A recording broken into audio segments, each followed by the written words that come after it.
été amenée à m'interroger sur l'éthique dans le cadre de mon parcours, notamment sur mon poste précédent où j'ai exercé dans le champ de la cohésion sociale en DETS-PP dans les Hautes-Pyrénées. Et donc, à ce titre, je travaillais avec de nombreux partenaires et notamment les mandataires judiciaires.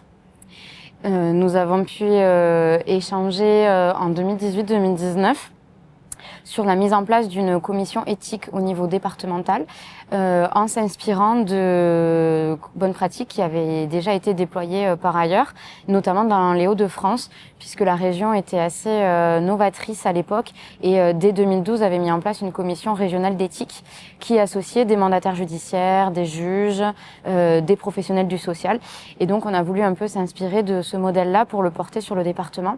Et comme on est sur un territoire rural et assez petit où les partenaires se connaissent, on a souhaité élargir et ne pas faire une commission que centrée sur les mandataires judiciaires et les personnes en mesure de protection, mais vraiment pouvoir permettre à d'autres acteurs du social et du médico-social de se saisir de cette instance. Donc par exemple, on avait aussi dans les membres des collègues de l'aide sociale à l'enfance et on a pu être amené à se questionner sur des sujets éthiques relevant du champ de la protection de l'enfance, mais également de l'hébergement ou du logement.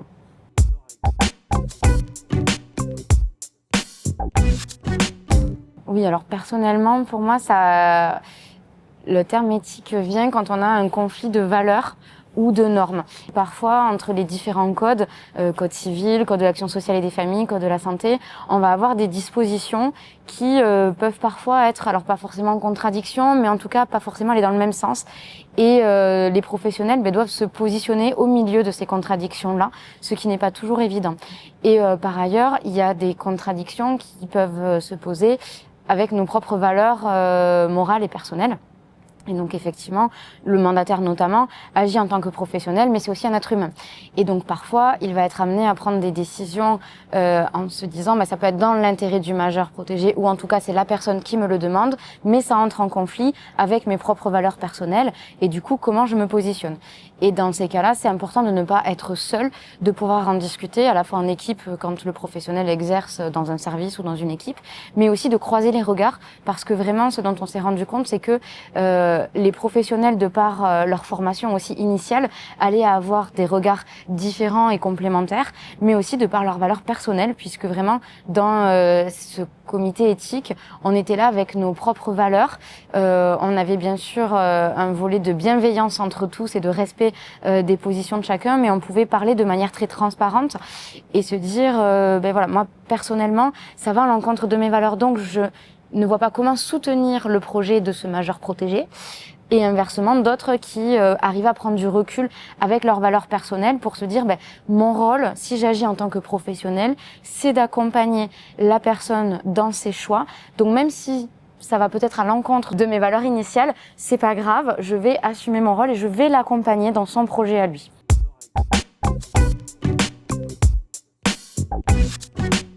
Tout à l'heure, j'ai pris un exemple de mariage. Mais là, pour le coup, il y avait vraiment des réglementations en contradiction, ou en tout cas, il fallait se positionner au milieu de ça.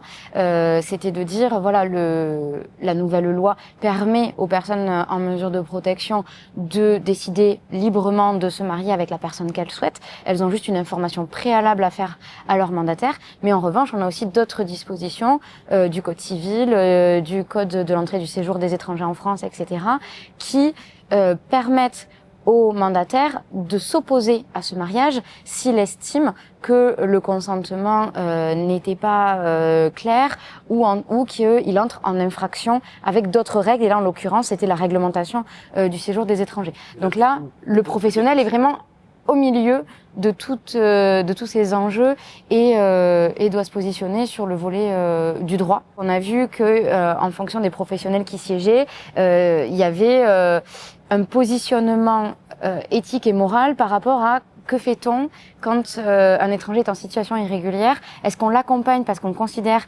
que c'est une personne avant tout, ou est-ce qu'on se positionne vraiment que du point de vue du droit? Mais vraiment sur cette situation-là, on avait vu que les questions morales et éthiques avaient joué.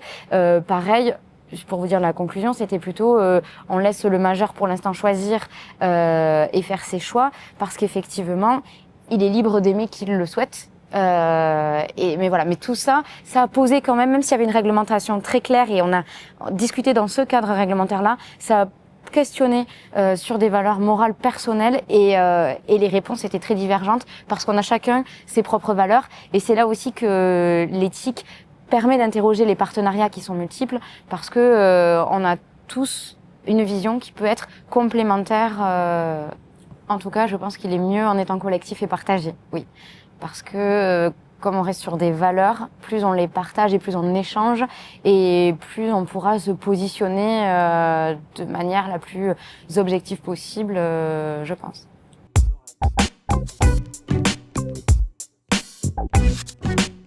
Si on reste sur le volet de la protection juridique des majeurs, une des limites en fait qu'on mettait peut-être en discutant à l'autodétermination, c'était la sécurité. C'est vrai qu'à un moment donné, alors ça peut être le cas aussi sur des personnes âgées qui sont à domicile, qui souhaitent rester à domicile, le mandataire va mettre tout ce qu'il peut en place pour favoriser ce maintien à domicile-là. Mais à un moment donné, quand la question de la sécurité devient prégnante, c'est là qu'il faut aussi peut-être rediscuter, alors tout en voyant comment on peut accompagner la personne à lui expliquer les risques et les enjeux pour qu'elle évolue peut-être dans son projet. Mais c'est vrai que voilà, la sécurité est peut-être un des freins ou des limites qu'on avait mis en place à l'autodétermination parce que il y a aussi derrière le pendant qui est la non-assistance à personne en danger et on se dit bon, comment on se positionne, liberté de la personne, on l'accompagne, on l'aide à respecter son choix, mais en même temps, si on constate qu'elle est vraiment dans un danger imminent, on agit.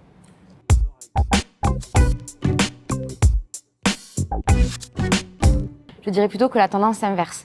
C'est-à-dire qu'à mon sens, aujourd'hui, l'ensemble des professionnels a intégré, puisqu'on parle des personnes âgées au domicile, a intégré le fait qu'il fallait maintenir la personne âgée le plus longtemps possible à son domicile quand c'est son choix, et c'est souvent le cas. Donc aujourd'hui, les personnes âgées rentrent de plus en plus tard en établissement et d'ailleurs on le constate par rapport au niveau de dépendance des personnes qui sont en établissement. Bon, c'est les GIR, mais on est beaucoup plus maintenant sur des GIR 1, 2, 3 que des 4, 5, il y en a quasiment plus parce que ça a vraiment été intégré par tous et tous les services qui ont pu se déployer autour pour permettre ce maintien à domicile sont des atouts et le favorisent. Et les mandataires, comme d'autres professionnels, en ont aussi beaucoup pris conscience. Donc c'est vrai que par contre, c'est un travail qui est beaucoup plus lourd pour eux, plus contraignant parce qu'il faut être extrêmement vigilant. On parlait de sécurité, mais ça veut dire qu'effectivement, il faut aussi s'assurer quand même régulièrement que la personne âgée à son domicile va bien, qu'il n'y a pas de difficulté, faire le lien avec tous les partenaires qui vont intervenir au domicile, faire le lien parfois avec le médecin traitant aussi pour s'assurer que la personne peut encore rester à son domicile et avoir ce rôle de vigie, de vigilance qui va être essentiel pour ne pas tarder à intervenir si jamais la situation se dégradait. Mais en tout cas, je pense que les mandataires sont aujourd'hui animés aussi par cette volonté-là et que malgré le temps que ça représente, ils sont extrêmement investis. Et j'avais notamment, lors d'un contrôle, échangé sur ce sujet-là avec une mandataire qui exerçait à titre individuel. Et donc justement, on avait creusé sur qu'est-ce qu'elle met en place et comment elle fait pour maintenir ces personnes-là au domicile. Et vraiment, l'étayage était formidable. Et malgré le temps que ça lui demandait, effectivement, c'était sa priorité. Et c'est elle aussi qui m'avait dit, moi, je ne changerai que lorsque le médecin notamment me dira que là, en termes de sécurité, on a atteint un stade où on ne peut plus fonctionner comme ça. Il faut absolument basculer sur une entrée en établissement et j'accompagnerai la personne à accepter aussi, parce que c'est pas que pour les personnes sous mesure de protection, l'entrée en établissement est souvent difficile à accepter. Donc elle m'avait dit, je l'accompagnerai au mieux dans cette transition-là. Une différence aussi peut-être sur le financement. Alors ça fait pas tout, mais c'est aussi la raison pour laquelle le financement du mandataire et de la mesure est différent lorsque la personne est à domicile ou lorsqu'elle est en établissement, puisqu'on prend bien sûr ça en compte.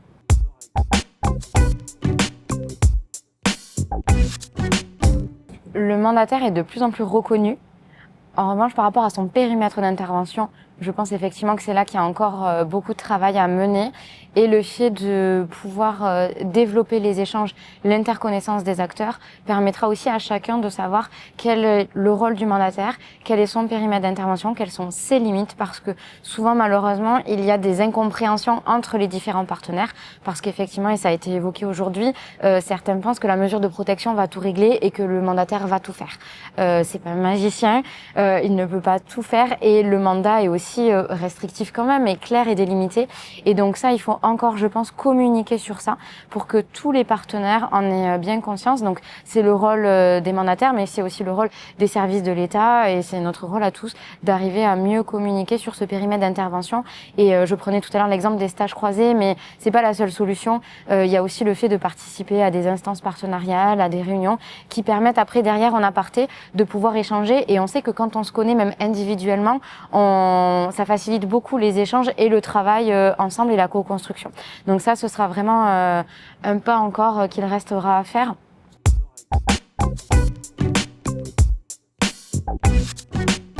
Aujourd'hui, il y a des grosses tensions sur tous les métiers de l'autonomie du soin et la profession de mandataire en fait partie.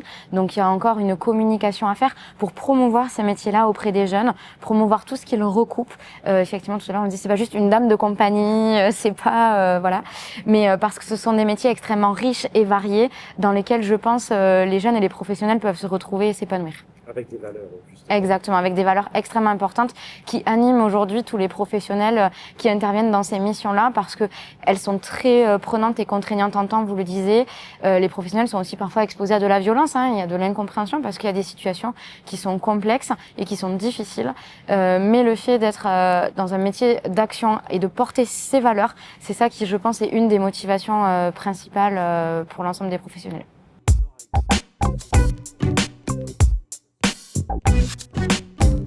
Alors, pourquoi ils ne le font pas ? Parce qu'on leur a peut-être pas non plus laissé l'opportunité de le faire ou suggéré, mais je pense que ce serait intéressant effectivement sur les prochains séminaires, puisqu'il y a des financements aussi qui sont possibles, parce que les financements sont parfois des freins, faut pas se le cacher, mais en tout cas, ça peut tout à fait être l'occasion de financer ce type de projet pour que les majeurs protégés construisent eux-mêmes leur journée. On l'a vu tout à l'heure avec le témoignage d'une personne qui a une protection et qui est aussi présidente d'un GEM par ailleurs. Donc pourquoi pas, via ces associations-là, essayer de monter des journées. Ça se fait des fois avec les GEM à petite échelle parce que c'est vrai que c'est aussi difficile de prendre la parole devant de nombreuses personnes. C'est difficile pour nous, donc c'est difficile aussi pour eux. Mais je pense que quelle que soit l'échelle, c'est quelque chose qui pourrait être développé au niveau local plutôt, je pense, avec un soutien financier derrière et un soutien technique aussi parce que il y a des choses à monter. Il faut avoir des contacts. Des fois, ça aide aussi d'avoir des contacts, mais en les leur donnant, ils sont tout à fait en capacité de monter leur propre journée. Et ce serait extrêmement intéressant, je pense, de le faire.